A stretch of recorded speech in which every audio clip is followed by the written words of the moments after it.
معروف اداکار جم میں ورزش کے دوران اچانک دل کا دورہ پڑنے سے انتقال کر گئے۔ جم میں ورزش کے دوران اچانک گر پڑے، جس پر انہیں فوری طور پر ہسپتال لے جایا گیا۔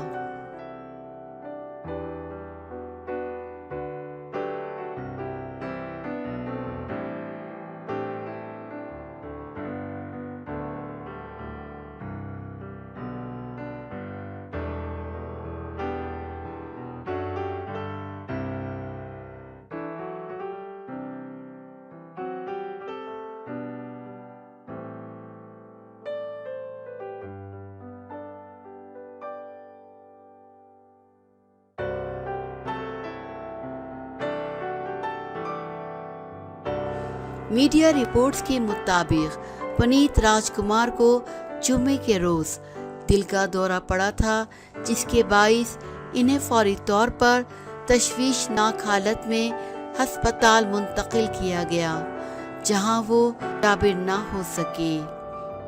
میڈیا کا بتانا ہے کہ اداکار پنیت راج کمار جم میں ورزش کے دوران اچانک گر پڑے، جس پر انہیں فوری طور پر ہسپتال لے جایا گیا، جہاں ڈاکٹرز نے انہیں ICU منتقل کیا، تاہم وہ دم توڑ گئے۔ 46 سالہ پنیت راج کمار ساؤتھ انڈین فلموں کے معروف اداکار تھے اور انہیں پاور اسٹار کے نام سے جانا جاتا تھا۔